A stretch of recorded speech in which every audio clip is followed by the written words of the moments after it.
ಯಾತ್ರೆ ಕಲ್ಯಾಣಮಯವಾಗಲಿ ಅಂತ.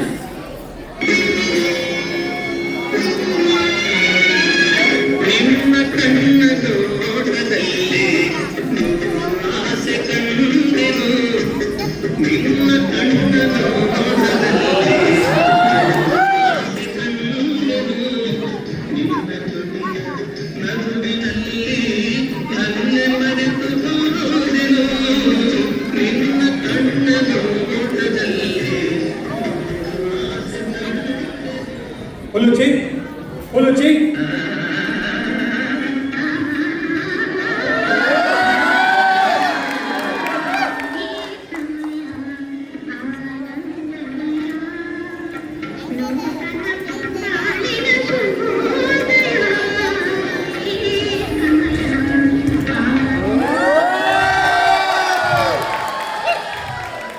ಚಿತ್ರಾಂಗದೆ ಚಿತ್ರಾಂಗದೆ ಹುಲುಚಿ ಚಿತ್ರಾಂಗದೆ ಹುಲುಚಿ ಅರ್ಜುನನ ರಾಸ ಚಿತ್ರಾಂಗದೆ ಹುಲುಚಿ ಪಾರ್ಥ ಚಿತ್ರಾಂಗದೆ ಅಯ್ಯ ಪಾರ್ಥ. ಹುಲುಚಿ ಚಿತ್ರಾಂಗದ ಇರೋ ಮೋಹಪಾಶ ಅಷ್ಟೊಂದು ಬಲವಾಗಿ ಬಂಧಿಸಿದೆಯೇ ನಿನ್ನ? ಇರಲಿ, ಕಾಲ ಬರೋ ತನಕ ಅವರು ನಿನ್ನ ಸ್ಮೃತಿಪಟದಿಂದ ದೂರವಾಗಿರಲಿ.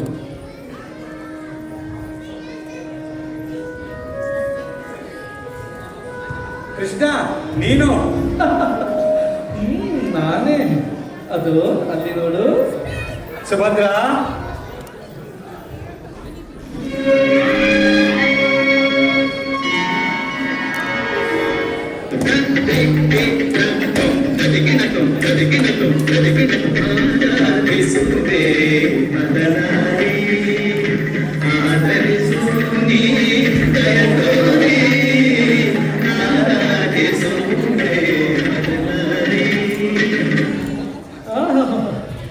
ನಡೀಲಿ ನಡೀಲಿ.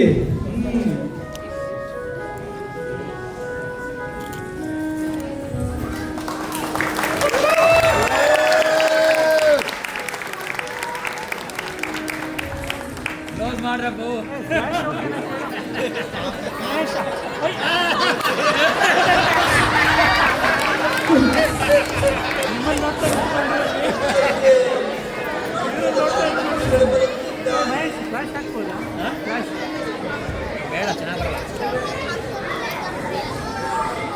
ಬಹಳಷ್ಟು ವರ್ಷಗಳೇ ಕಳೆದಿವೆ.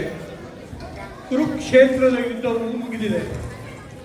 ತನ್ನ ಬಂಧು ಬಾಂಧವರೆಲ್ಲ ಕೊಂದ ಪಾಪ ಪ್ರಜ್ಞೆಯಿಂದ ಹೊರಬರಲು ಮತ್ತು ತನ್ನ ಸಾಮ್ರಾಜ್ಯದ ಚಕ್ರಾಧಿಪತ್ಯವನ್ನು ಇಡೀ ಜಗತ್ತಿಗೆ ಸಾರಿ ಹೇಳುವ ಸಲುವಾಗಿ ಧರ್ಮರಾಯನು ಅಶ್ವಮೇಧ ಯಾಗ ಮಾಡ್ತಾ ಇದ್ದಾನೆಂಬ ವಿಷಯ ತಿಳಿದು ಬಂದಿದೆ. ಮುಂದೇನೋ ಆ ಕೃಷ್ಣನೇ ಬಲ್ಲ.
ಶಾಸ್ತ್ರೋಕ್ತವಾಗಿ ನಡೆಯಬೇಕಾದ ಹೋಮ ಹವನಗಳನ್ನು ಹಿನ್ನದೆಯಿಂದ ನಿರ್ವಿಘ್ನವಾಗಿ ನಡೆಯಬೇಕು.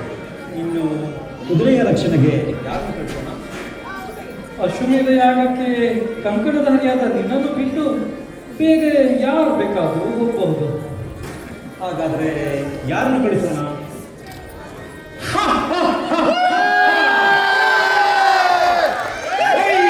ಕುಲ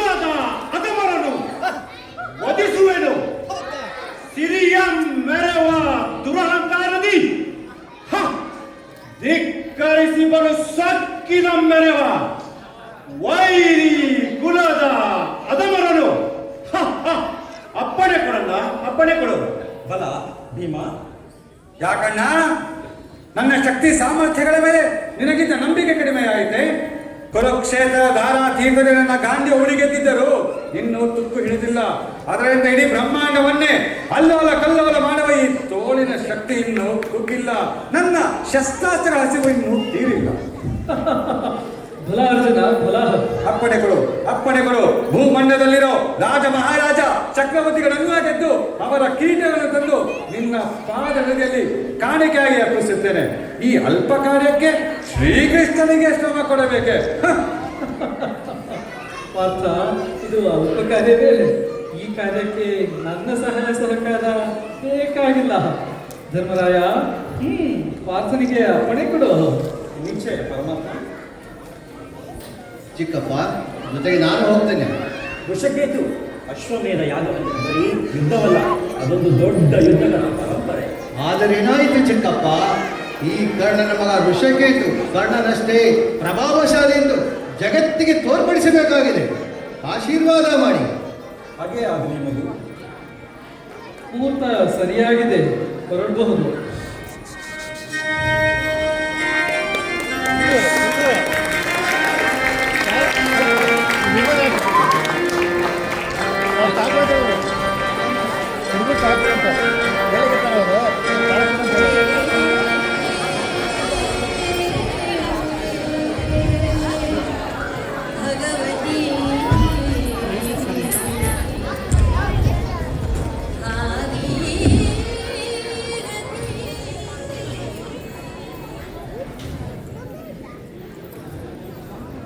ಭೀಷ್ಮ,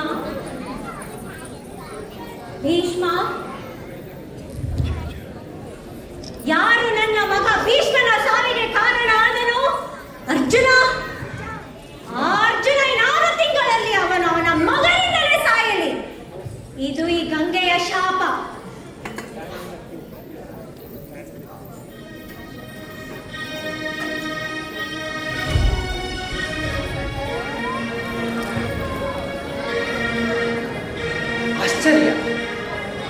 ಆಶ್ಚರ್ಯ, ಯಾವುದಿದು ಹೊಸ ಬಾಣ?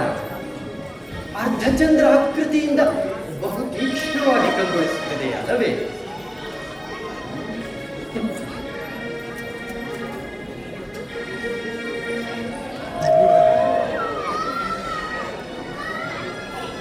ಜಯವಾಗಿ ಮಹಾಪ್ರಭು. ಓಹೋ, ಬನ್ನಿ ಮಂತ್ರಿಗಳೇ, ದಯಮಾಡಿಸಿ. ಒಂದು ವಿಷಯವನ್ನು ತಮ್ಮಲ್ಲಿ ಅರಿಕೆ ಮಾಡಿಕೊಳ್ಳಬೇಕಾಗಿತ್ತು. ಹೇಳಿ, ದಯವಿಟ್ಟು ಹೇಳಿ. ಮಧ್ಯಮ ಪಾಂಡವನಾದ ಅರ್ಜುನ ಈಗ ನಮ್ಮ ರಾಜಧಾನಿಯ ಹೊರಭಾಗದಲ್ಲಿ ಬಂದು ಬಿಡಾರ ಹೂಡಿದ್ದಾನೆ. ಓಹೋ, ಧರ್ಮರಾಯ ಅಶ್ವಮೇಧ ಯಾಗ ಮಾಡ್ತಿರೋ ವಿಷಯ ತಮ್ಗೆ ಗೊತ್ತಿದೆ ಅಷ್ಟೇ. ಹೌದು ಹೌದು. ಆ ಅಶ್ವಮೇಧದ ಕುದುರೆ ಈಗ ನಮ್ಮ ರಾಜಧಾನಿಯ ಹೊರಭಾಗದಲ್ಲಿ ಬಂದು ನಿಂತಿದೆ. ಬನ್ನಿ, ಯಜ್ಞಾಶ್ವ ಹೇಗಿದೆ, ಯಜ್ಞಾಶ್ವ ಎಲ್ಲಿದೆ ಎಂದು ನೋಡೋಣವೇ? ಹೀಗೆ ಬನ್ನಿ.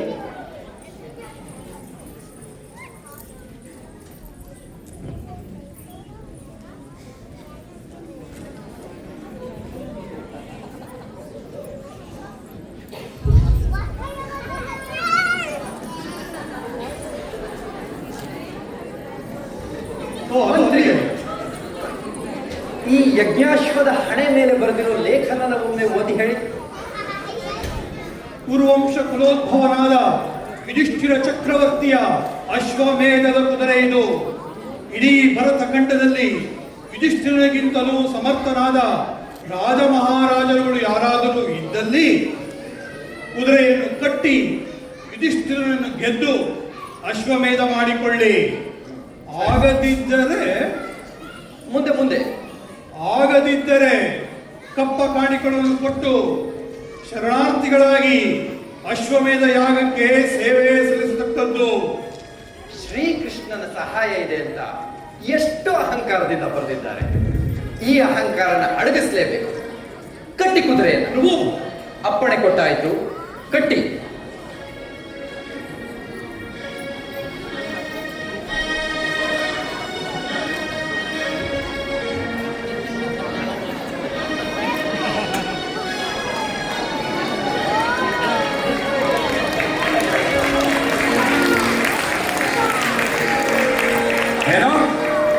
ಮಣಿಪುರದ ಬಬ್ರುವಾಹನ ನಮ್ಮ ಯಜ್ಞಾಶ್ವವನ್ನು ಕಟ್ಟಿ ಹಾಕಿದ್ದಾನೆ. ನಾವುಗಳು ಯಾರು ಅಂತ ಅವನಿಗೆ ತಿಳಿದಿರಲಾರದು. ನೀವು ಈಗಲೇ ಹೋಗಿ ಅವನಿಗೆ ನಮ್ಮ ವಿಷಯವನ್ನು ತಿಳಿಸಿ ಸುಮ್ಮನೆ ಯುದ್ಧ ಮಾಡಿ ಯಮನಿಗೆ ಅತಿಥಿಯಾಗದಿರಲಿ.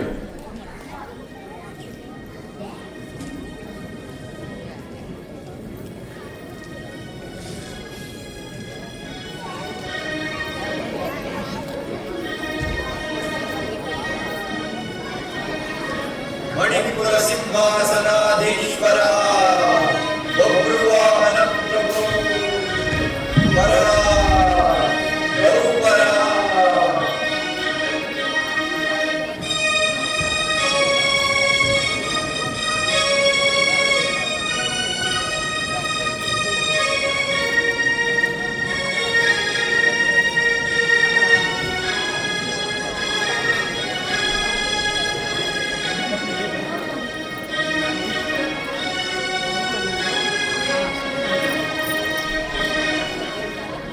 ಮಹಾಪ್ರಭು, ಅರ್ಜುನನ ಕಡೆಯಿಂದ ಹಂಸಧ್ವಜ, ವೃಷಕೇತು, ನೀಲಧ್ವಜ ರಾಯಭಾರಿಗಳಾಗಿ ಆಗಮಿಸಿದ್ದಾರೆ.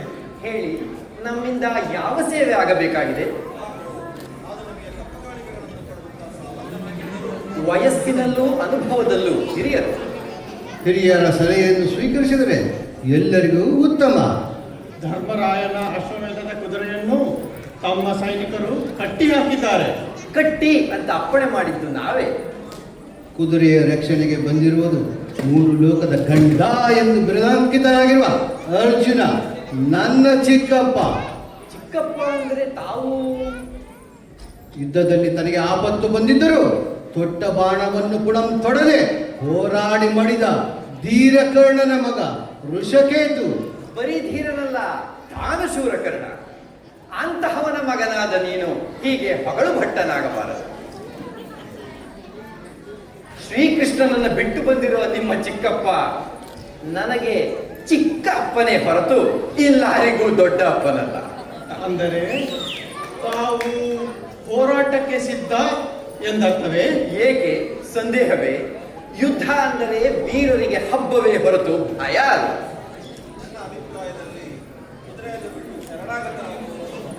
ಆಹಾ, ಶರಣಾಗತಿ.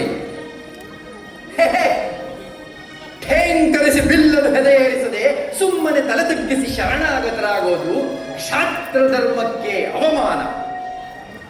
ವೀರ ಕ್ಷತ್ರಿಯರ ಗರ್ಭದಲ್ಲಿ ಜನಿಸಿರುವ ಈ ದೇಹದಲ್ಲಿ ಹರಿಯುತ್ತಾ ಇರುವುದು ಉಜ್ವಲವಾದ ಕ್ಷಾತ್ರ ರಕ್ತ, ಒಳಗು ನೀರಲ್ಲ. ಕುದುರೆ ಕಟ್ಟಾಯಿತು, ಹೋರಾಡುತ್ತೇವೆ. ಬಲವಿದ್ದರೆ ಜಯ, ಇಲ್ಲದಿದ್ದರೆ ವೀರ ಸ್ವರ್ಗ. ಇದು ನಮ್ಮ ಕೊನೆಯ ಮಾತು.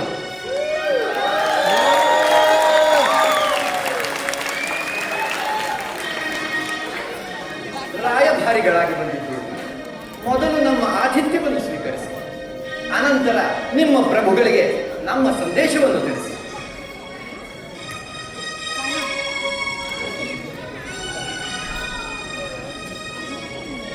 ಮಂತ್ರಿಗಳೇ, ಮಹಾಪ್ರಭು, ಸೈನ್ಯನ ಸಿದ್ಧಪಡಿಸಿ.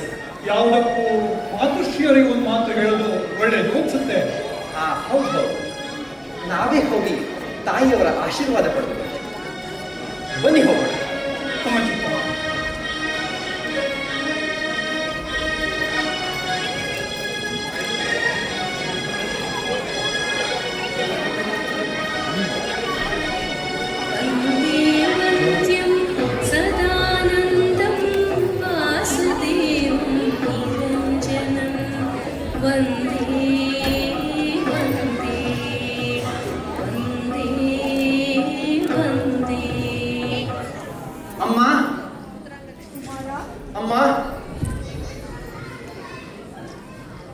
ಅಮ್ಮ, ನಿನಗೊಂದು ಸಂತೋಷದ ಸುದ್ದಿ. ಸಕಲ ಶಸ್ತ್ರಾಸ್ತ್ರಗಳ ಪಾಂಡಿತ್ಯ ಪಡೆದ ಈ ನಿನ್ನ ಮಗನ ಪರಾಕ್ರಮದ ಪರೀಕ್ಷೆ. ಕುಮಾರ, ವಿವರಿಸಿ ಹೇಳು. ನಿನ್ನ ಸಂತೋಷದಲ್ಲಿ ಭಾಗವಹಿಸುವ ಅವಕಾಶ ನನಗೂ ಕೊಡು. ಅಮ್ಮ, ಅಟ್ಟಹಾಸದಿಂದ ರಾಜಧಾನಿಗೆ ಕಾಲಿಟ್ಟ ಅಶ್ವಮೇಧದ ಕುದುರೆಯನ್ನ ಕಟ್ಟಿ ಭುಜ ತಟ್ಟಿ ಯುದ್ಧಕ್ಕೆ ಆಹ್ವಾನ ಕೊಟ್ಟಿದ್ದೇನೆ. ನಿನ್ನ ಶಕ್ತಿ ಸಾಮರ್ಥ್ಯಕ್ಕೆ ಸರಿಯಾದ ಕೆಲಸವನ್ನೇ ಮಾಡಿ. ಸರಿ, ಈಗ ಆ ಅಶ್ವಮೇಧ ಮಾಡು ಮಹಾನುಭಾವರು ಯಾರು? ಪಾಂಡವರು.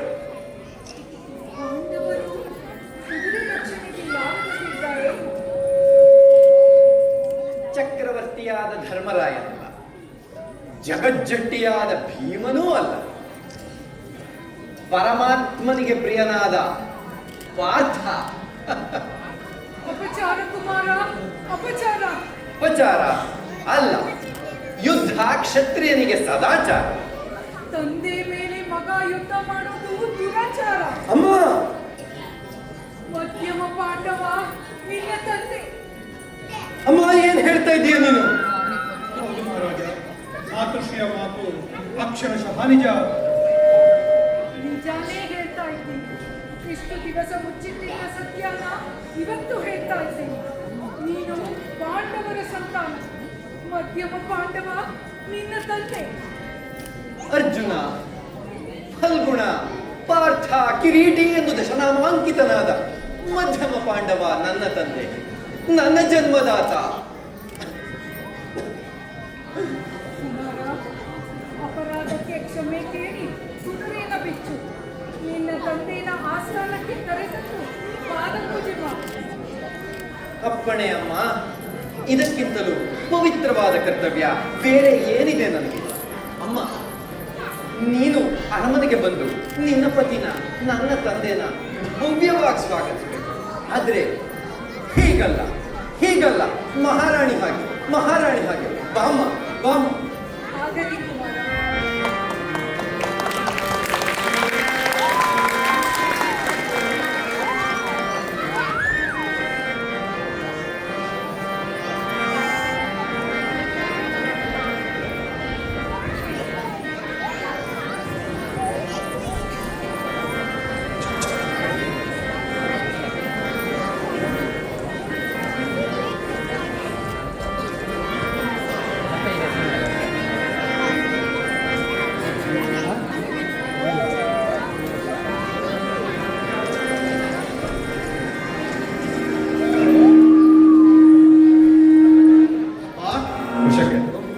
ಒಬ್ಬರು ಪರಿವಾರ ಸಮೇತರಾಗಿ ನಮ್ಮ ದರ್ಶನಕ್ಕೆ ಬರ್ತಾ ಇದ್ದಾರೆ.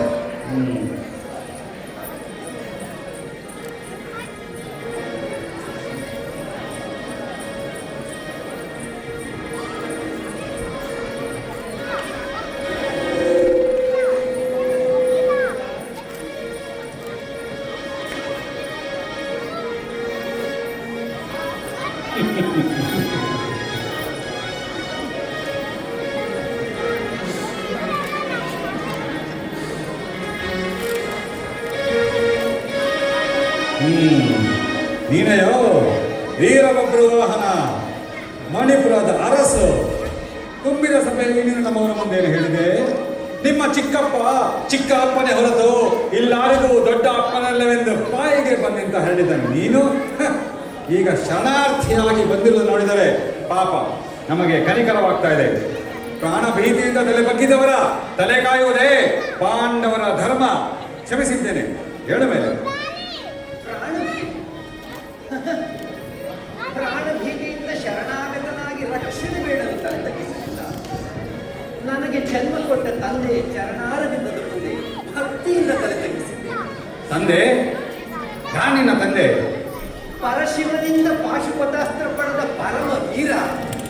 ಖಾಂಡವ ವನವನ್ನು ಅಗ್ನಿಗೆ ನೈವೇದ್ಯ ಮಾಡಿ ಗಾಂಧೀವವನ್ನು ಪಡೆದ ಗಂಡು ಈ ಪಾರ್ಥ. ಕೇಳಿದ್ರ ಈ ವಿಚಿತ್ರವಾದ ಮಾತುಗಳನ್ನು? ಪಾಶುಪತಾಸ್ತ್ರ ಪಡೆದ ಪಾರ್ಥ ಅಂದ್ರೆ ನಾನು ಇವನ ಯಾಕೆ ಪರಿಹಾಸ್ಯ? ಹೀಗೆ ಕುಗ್ಗಿ ಬರುತ್ತಿರುವ ಪುತ್ರವಾತ್ಸಲ್ಯ ಅಥವಾ ಅಶ್ವಮೇಧದ ಕುದುರೆಯನ್ನು ಕಂಡ ತಕ್ಷಣ ತಪ್ಪ ಕಾಣಿಕೆಯನ್ನು ಕೊಟ್ಟು ಶರಣಾಗತನಾಗಲಿಲ್ಲವೋ ಎಂಬ ಆಕ್ರೋಶ. ಎರಡಕ್ಕೂ ಅಲ್ಲ, ನೀನು ನನ್ನ ತಂದೆ ಎಂದಿಲ್ಲ, ಅದಕ್ಕೆ. ನೀವೇ ನಮ್ಮ ತಂದೆ ಎನ್ನುವ ಸತ್ಯ ಇವತ್ತು ನಮ್ಮ ತಾಯಿಯಿಂದ ತಿಳಿದ ತಕ್ಷಣ ನಿಮ್ಮ ದರ್ಶನಕ್ಕೆ ಓಡೋಡಿ ಬಂದೆ. ತಾಯಿ?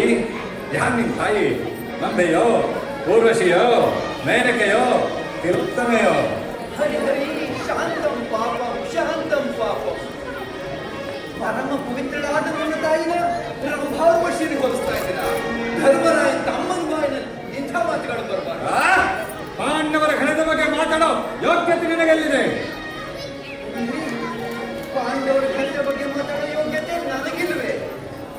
ಅಮ್ಮ, ಇಷ್ಟು ದಿವಸ ಸಹ ನನ್ನ ಜನ್ಮ ರಹಸ್ಯನ ಮರೆಮಾಚಿದ ಪ್ರತಿಫಲ ನನ್ನನ್ನು ಎಂಥ ಅಗ್ನಿ ಪರೀಕ್ಷೆಗೆ ನುಗ್ಗಿದೆ ನೋಡಿದ್ಯಾ ಮಹಾವೀರ. ಯುದ್ಧ ಪರಂಪರೆಗಳಿಂದ ನಿಮ್ಮ ಬುದ್ಧಿಗೆ ಮೋಹ ಕವಿದಿರಬಹುದು.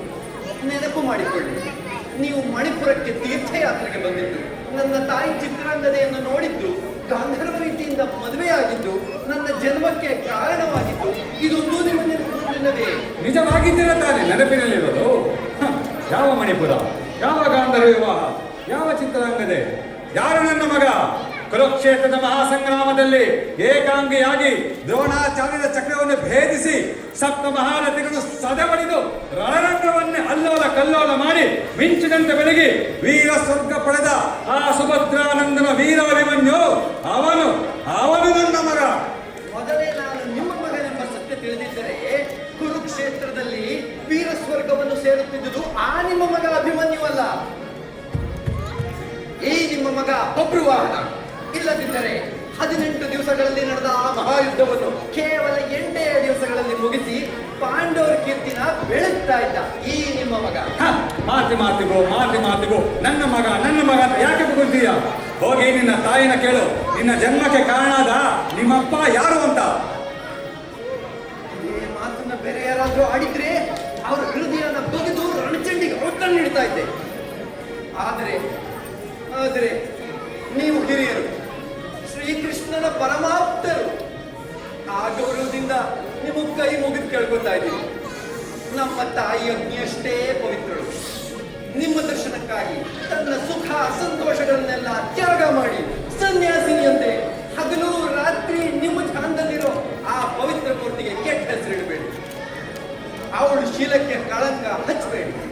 ದಯಮಾಡಿ ನಿಮ್ಮ ದರ್ಶನ ಭಾಗ್ಯನ ನಮಗೆ ಕರುಣಿಸಿ, ನಮ್ಮನ್ನು ಕೃತಾರ್ಥರನ್ನಾಗಿ ಮಾಡಿ.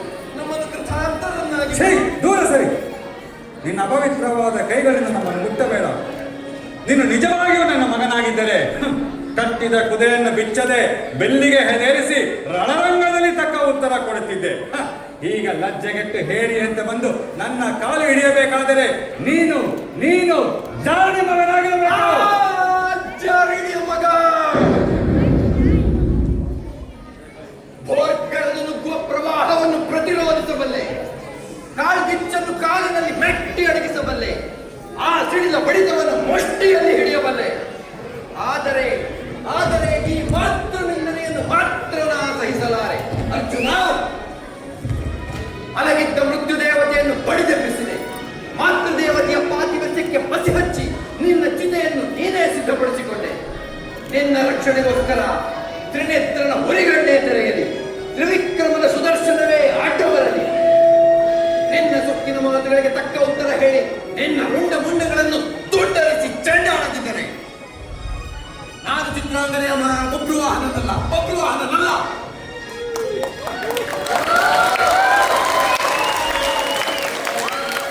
ಅವನ ಮಾತು ಇರುವಂತ ನೋಡಿದ್ರೆ ಚಿಕ್ಕಪ್ಪ ಎಲ್ಲ ನಿಮ್ಮ ಹಾಗೆ ಅವನ ನಡೆ ನುಡಿ ಎಲ್ಲ ನೋಡ್ತಾ ಇದ್ರೆ ಬಬ್ರುವಾಹನ ತಮ್ಮ ಮಗ ಅನ್ನೋದ್ರಲ್ಲಿ ಸಂದೇಹವೇ ಇಲ್ಲ. ಸತ್ಯ.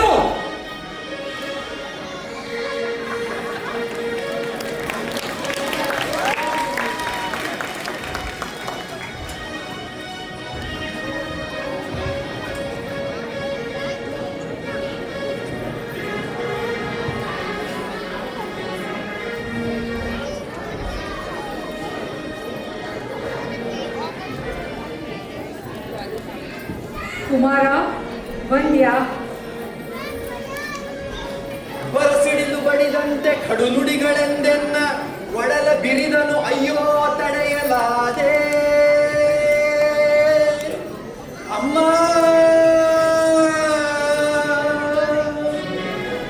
ಪರಮ ಪಾವನೆ ನೀನು, ಪಾಪಾತ್ಮಳೆಂತೆ ನನಗೆ ಜನ್ಮವಿದ್ದೆಯಂತೆ.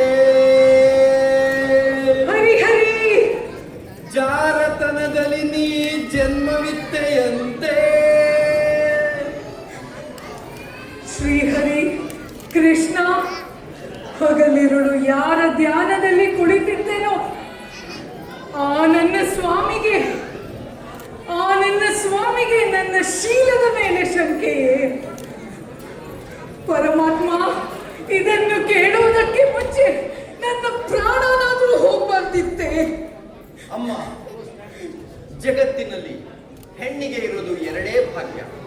ಒಂದು ಪತಿವ್ರತೆಯನ್ನು ಕೀರ್ತಿ, ಇನ್ನೊಂದು ಮಾಂಗಲ್ಯ. ನಿನಗೆ ಯಾವುದು ಬೇಕು ಅನ್ನೋದನ್ನ ನೀನೇ ನಿರ್ಧಾರ ಮಾಡು. ನಿರ್ಧಾರ ಪ್ರಾಣಪತಿಯೇ ಶಂಕಿಸಿದ ಮೇಲೆ ನಿರ್ಧಾರ ಮಾಡುವುದೇನಿದೆ? ಇದೆ ಅಮ್ಮ. ಆ ಪಾರ್ಥನ ಬಾಯಿಂದ ಬಂದ ದುರ್ವಾಕ್ಯಗಳು ಅವನ ಜೊತೆಯಲ್ಲೇ ಧ್ವಂಸವಾಗಬೇಕು. ಸುರನರೋರ ಯಕ್ಷ ಗಂಧರ್ವ ಕಿನ್ನರ ಕೆಂಪುರುಷರಾದಿಯಾಗಿ ಹರ ವಿರಂಚಾದಿಗಳೇ ಆ ಪಾರ್ಥನ ಸಹಾಯಕ್ಕೆ ಬಂದರು. ಆ ಪಾರ್ಥನನ್ನ ಭಸ್ಮ ಮಾಡಿ ನಿನ್ನ ಕೀರ್ತಿನ ಎತ್ತಿ ಹಿಡಿತೀನಿ. ಇದಕ್ಕೆ ನಿನ್ನ ಪಾದವೇ ಸಾಕ್ಷಿ. ಕುಮಾರ, ನಿಲ್ಲು ನಿಲ್ಲು ಕುಮಾರ.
ವೃಷಕೇತು, ಹಂಸಧ್ವಜ ನೀಲಧ್ವಜಾದಿಗಳನ್ನು ಯಮಲೋಕಕ್ಕೆ ಅಟ್ಟಿದ ಈ ಬಬ್ರುವಾಹನನ ಮುಂದೆ ನೀನೇಕೆ ಬಂದೆ?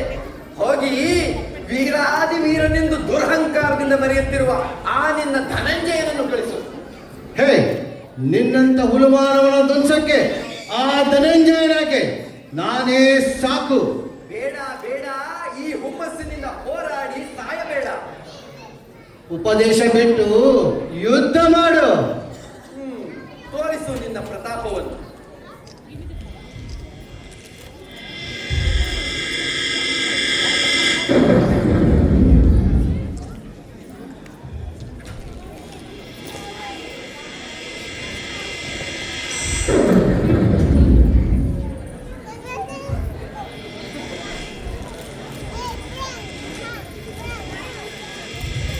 ಕೃಷ್ಣ ಮುರಾರೇ,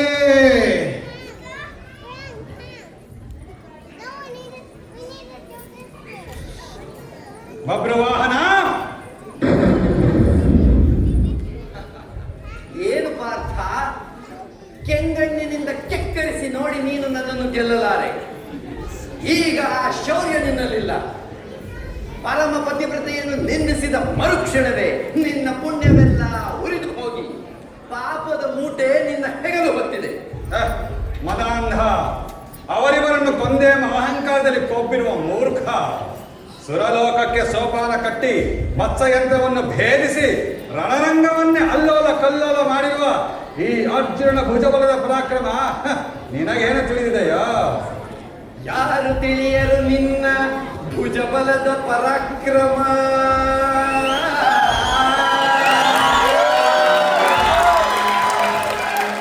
ಭೀಷ್ಮ ದ್ರೋಣ ಕರ್ಣಾದಿಗಳನ್ನ ಮೋಸ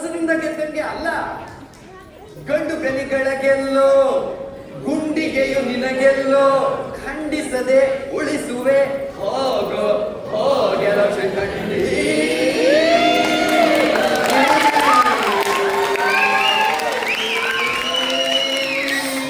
ಫಲ ಶಿಖಂಡಿಯನ್ನಡಿಗಡಿಗೆ ನುಡಿಯಬೇಡಲು ಮೂಢ.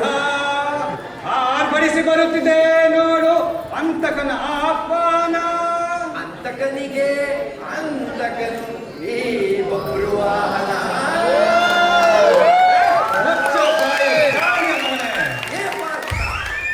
ನನ್ನ ತಾಯಿ ಜಾರಿಣಿಯೋ ಪತಿವೃತ್ತಿಯೋ ಎಂಬ ನಿರ್ಧಾರಕ್ಕಾಗಿಯೇ ಯುದ್ಧ. ಮುಗಿಯಿತು ನೀನು ಆಯಸ್ಸು.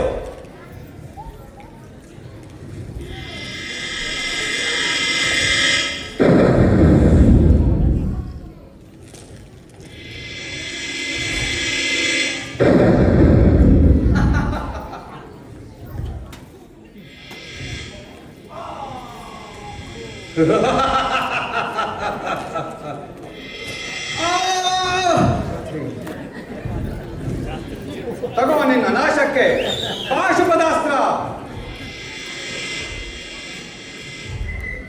ಏಕಾಗ್ರತೆ ಇಲ್ಲದೆ ಮಂತ್ರನೇ ಜ್ಞಾಪಕ ಬರ್ತಾ ಇರಲ್ಲ. ಯಾರ ತೇಜಸ್ಸಿನಿಂದ ನೀನು ಅಜೇನಾಗಿದ್ದೀಯೋ ಅಂತಹ ಮಹಾನುಭಾವವನ್ನ ಸಹಾಯವನ್ನೇ ಮರೆತು ಮಾತಾಡ್ತಾ ಇರೋ ನಿನಗೆ, ನಿನ್ನಂತಹ ಪಾಪಿಗೆ ಈ ಜಗತ್ತಿನಲ್ಲಿ ಸಹಾಯಕರು ಯಾರೂ ಇಲ್ಲ. ಇದ್ದಾರೆ.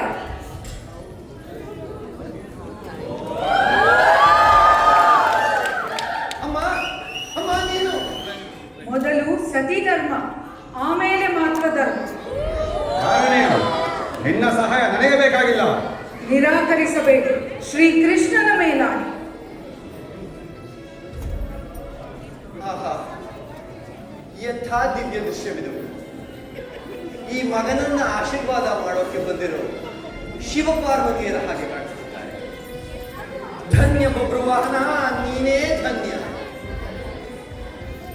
ಭಕ್ತಿ ಭಾವದಿಂದ ಮೈಮರೆತಿದ್ದಾನೆ. ಹೊಡೀರಿ ಬಾಣ. ಇಂಥ ಸಮಯದಲ್ಲಿ ತಾನೇ ನೀವು ಆ ಕರ್ಣನನ್ನ ಕೊಂದಿದ್ದು.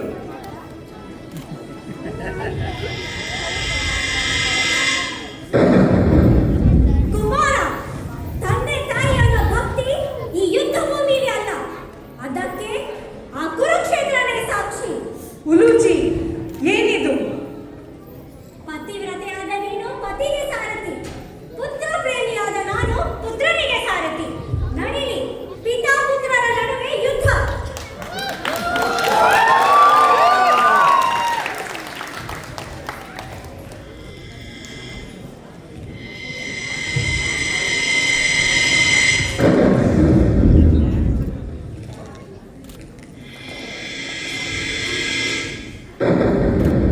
ಕುಮಾರ, ಈ ಅಸ್ತ್ರಗಳಿಂದ ಏನು ಪ್ರಯೋಜನವಿಲ್ಲ. ಅದು ಕತ್ತಳಿಕೆಯಲ್ಲಿ ಇದೆಯಲ್ಲ ಹೊಸ ಅಸ್ತ್ರ, ಅದನ್ನು ಹೂಡು, ಯುದ್ಧನ ಸಮಾಪ್ತಿ ಮಾಡು. ಸರಿ ದೊಡ್ಡಮ್ಮ.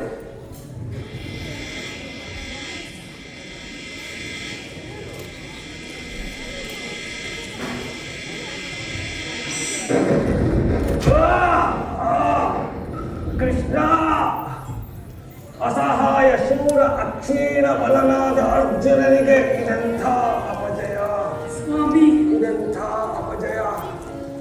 ಪರಶಿವನಿಂದ ಪಾಶುಪದಾಸ್ತ್ರ ಪಡೆದ ಪಾರ್ಥನಿಗೆ ಪರಾಜಯ. ಕೃಷ್ಣ, ವಾಸುದೇವ, ಅಯ್ಯೋ ದುರ್ವಿಧಿಯೇ. ಕೃಷ್ಣ, ವಾಸುದೇವ.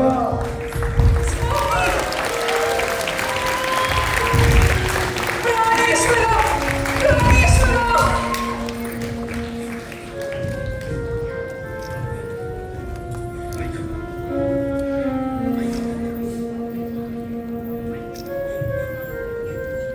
ನನ್ನ ಮಗನನ್ನು ಕೊಂದ ಪಾರ್ಥ, ನಿನಗೆ ನಿನ್ನ ಮಗನಿಂದಲೇ ಮರಣವಾಯಿತು. ಈ ಗಂಗೆಯ ಶಾಪ ನೆರವೇರಿತು.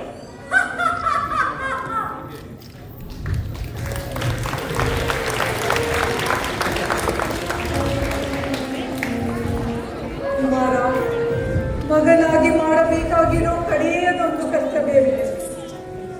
ಪತಿಯ ಜೊತೆ ಜಾಗಮನ ಮಾಡೋ ನಿನ್ನ ತಾಯಿಗೆ ನಿನ್ನ ಕೈಯಾರೆ ಬೆಂಕಿ ಹಚ್ಚು.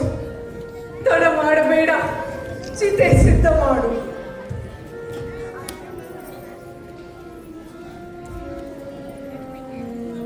ಕೃಷ್ಣ, ಸಹಸ್ರಾರು ಗಂಡಾಂತರಗಳಿಂದ ಪಾಂಡವರ ರಕ್ಷಣೆ ಮಾಡಿದ ಮಹಾಪ್ರಭು ನೀನು. ಈ ಭೀಕರವಾದ ದೃಶ್ಯ ನಿನಗದೆಷ್ಟು ಆನಂದದಾಯಕವಾಗಿದೆಯೇ? ಹಾಗಾದ್ರೆ ತಗೋ, ಈ ನನ್ನ ತಲೆಯನ್ನ ಕತ್ತರಿಸಿ ನನ್ನ ತಂದೆಯ ಪಾದಾರವಿಂದಕ್ಕೆ ಅರ್ಪಿಸ್ತೀನಿ. ನೋಡು, ಆನಂದ ಪಡು, ತೃಪ್ತಿ ಪಡು.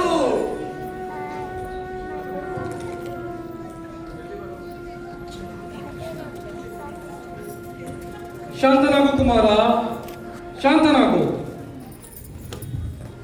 ಕೃಷ್ಣ ಪರಮಾತ್ಮ, ಸಾವಧಾನ, ವಾಸುದೇವ, ಸಾವಧಾನ. ಕೃಷ್ಣ ಕೃಷ್ಣ, ನನ್ನ ತಾಯಂದಿರ ಮಾಂಗಲ್ಯ ನನಗೆ ತಂದೆ ಭಿಕ್ಷೆ ಕೊಡು ಪರಮಾತ್ಮ. ನೋಡುವವರ ಕಣ್ಣಿಗೆ ನಾನು ಸ್ತ್ರೀಲೋಲನಾಗಿದ್ದರೂ ಸಹ ಸರ್ವೇಂದ್ರಿಯಗಳನ್ನು ಸ್ವಾಧೀನದಲ್ಲಿಟ್ಟುಕೊಂಡು ಸದ್ಗೃಹಸ್ಥನಾಗಿದ್ದರೆ ಅರ್ಜುನನ ಪ್ರಾಣ ಪಕ್ಷಿ ಮರಳಿ ಭೂಮಿಗೆ ಬರಲೇಬೇಕು. ರುಚಿ ನಾಗಮಣಿಯಲ್ಲಿ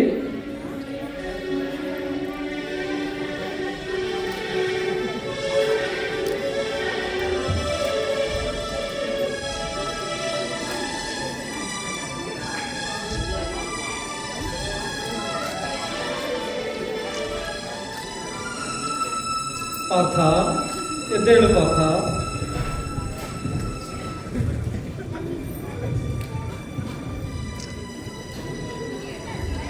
ಎಲ್ಲಿ ಎಲ್ಲಿ ಅವನೆಲ್ಲಿ? ಆ ಒಬ್ರು ಅವನೆಲ್ಲಿ? ಕೃಷ್ಣ, ವಾಸುದೇವ. ಪಾರ್ಥ, ಮರೆತದ್ದನ್ನೆಲ್ಲ ಜ್ಞಾಪಿಸಿಕೋ.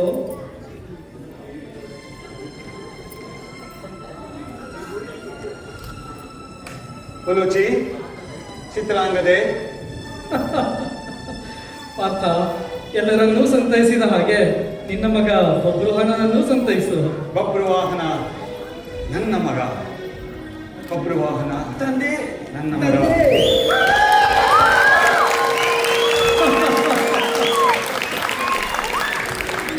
ಪಾರ್ಥ, ನನ್ನಿಂದ ಸರ್ವವನ್ನು ಕಲಿತಿದ್ದರೂ ಸಹ ನಿನ್ನ ಹೃದಯಾಸ್ತ್ರವಾದ ಅಹಂಕಾರವನ್ನು ಮಾತ್ರ ನೀನು ಗೆಲ್ಲಲಿಲ್ಲ. ಅದರ ಪ್ರತಿಫಲವೇ ಈ ಸೋಲು. ಸೋತಿದ್ದು ನನ್ನ ಮಗನಿಂದ ಅಲ್ಲವೇ ಪರಮಾತ್ಮ? ಎಲ್ಲದಕ್ಕೂ ಕಾರಣ, ಕಾರ್ಯ, ಕರ್ತೃ ನೀನೇ ಸ್ವಾಮಿ. ದಯಮಾಡಿಸು. ನಿನ್ನ ದರ್ಶನದಿಂದ ಜಗತ್ತೇ ಆನಂದಮಯವಾಗಿದೆ.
ನಮ್ಮ ನಾಟಕದ ಪರಮಾತ್ಮನಾಗಿ ಬಸವರಾಜ ಮನ್ನಂಗಿ ಶ್ರೀಕೃಷ್ಣನ ಪಾತ್ರದಲ್ಲಿ ವಿಶೇಷವಾಗಿ ನೀವು ನೋಡ್ತಿರೋ ಈ ರಥ, ವಸ್ತ್ರಾಲಂಕಾರಗಳು ಎಲ್ಲವೂ ಸಹ ಈ ನಮ್ಮ ಬಸವರಾಜ್ ಅವರ ಸಹಾಯದಿಂದ ಬಂದಿದ್ದು. ಎಲ್ಲ ಕೃಷ್ಣನ ಲೀಲೆ. ಎಲ್ಲ ಕೃಷ್ಣ. ಆಮೇಲೆ ಕೆಲವರು ನೀವು ಗಮನಿಸಿದ್ರೋ ಇಲ್ವೋ, 3 ಜನ ತ್ರಿಪಾತ್ರಗಳಲ್ಲಿ ಅಭಿನಯಿಸಿದ್ದಾರೆ. ಮೊದಲನೇದಾಗಿ ರಮ್ಯಾ ವಿಕ್ರಮ್, ಉಲುಚಿಯಾಗಿ, ಗಂಗೆಯಾಗಿ, ಸುಭದ್ರೆಯಾಗಿಯೂ ಸಹ, ಮತ್ತೆ ನಮ್ಮ ಸ್ಯಾಂಡಿಯಾಗೋನ ಜೋಡೆತ್ತುಗಳು ಕಾರ್ತಿಕ್ ರುದ್ರಪಟ್ಲ ಮತ್ತು ವಿಕ್ರಮ್ ಬೋರೇಗೌಡ, ನಕುಲ ಸಹದೇವರ ಪಾತ್ರದಲ್ಲಿ, ಹಂಸಧ್ವಜ ನೀಲಧ್ವಜರ ಪಾತ್ರದಲ್ಲಿ ಮತ್ತು ಸಾರಥಿಗಳಾಗಿ, ಮತ್ತೆ ನನ್ನ ತಾಯಿಯವರ ಪಾತ್ರದಲ್ಲಿ ಮನ್ವಿತಾ ಅವರು ಚಿತ್ರಾಂಗದಿಯಾಗಿ ನಟಿಸಿದರು. ಕರ್ಣನ ಮಗ ವೃಷಕೇತು ಆಗಿ ರಾಘವೇಂದ್ರ, ಮಂತ್ರಿಯಾಗಿ ಬಬ್ರುವಾಹನ ಮಂತ್ರಿಯಾಗಿ ಪ್ರಶಾಂತ್ ವೆಂಕಟೇಶ್, ಧರ್ಮರಾಯನಾಗಿ ಭಕ್ತವತ್ಸಲ, ದ್ರೌಪದಿಯಾಗಿ ಭವ್ಯ ಕಾರ್ತಿಕ್, ಶಿವಾನಂದ ಹವನಗಿ ಭೀಮ, ಕಡೆಯದಾಗಿ ಇಬ್ರು ಮ್ಯೂಸಿಕ್ ಹ್ಯಾಂಡಲ್ ಮಾಡಿದವರು ನಮ್ಮ ದಿಲೀಪ್, ಸ್ಕ್ರೀನ್ ಹ್ಯಾಂಡಲ್ ಮಾಡಿದವರು ಗುರು, ಮತ್ತೆ ಈ ಮ್ಯೂಸಿಕ್ ಡೈರೆಕ್ಷನ್ ಮಾಡಿದವನು ಮಯೂರ್ ಕಾರ್ತಿಕ್ ನಾಗ್, ಕುದುರೆಯ ರೋಲ್ನಲ್ಲಿ ಇಶಾನ್ ಗೌಡ, ಅರ್ಜುನ ತತ್ಸವೇತ್, ಕಡೆಯದಾಗಿ ಇಬ್ಬರು ನನ್ನ ತಂದೆಯಾಗಿ, ನವರಸ ನಾಯಕನಾಗಿ, ವೀರಾಧಿವೀರನಾಗಿ, ಶೇಷಗಿರಿ ರಾವ್, ಅರ್ಜುನ,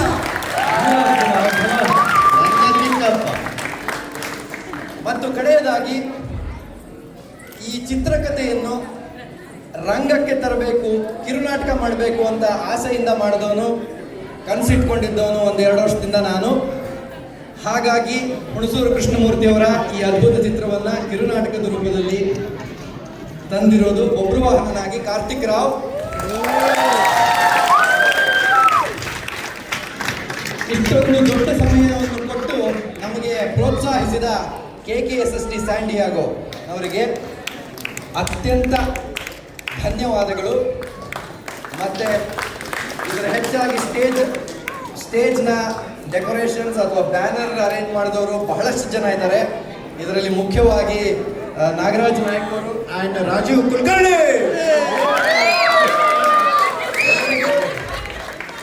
ನಾಗರಾಜ್ ಕೆಳಗೇರಿ ಅವರು, ರಾಜೀವ್ ಕುಲಕರ್ಣಿ, ಎಲ್ಲರಿಗೂ ಅನಂತ ಧನ್ಯವಾದಗಳು. ನಮ್ಮ ತಂಡದಿಂದ ನಮ್ಮನ್ನ ಪ್ರೋತ್ಸಾಹದಿಂದ ಚಪ್ಪಾಳೆ ತಟ್ಟಿ ಆನಂದಿಸಿದ್ದಕ್ಕೆ ಮತ್ತೊಮ್ಮೆ ಧನ್ಯವಾದಗಳು.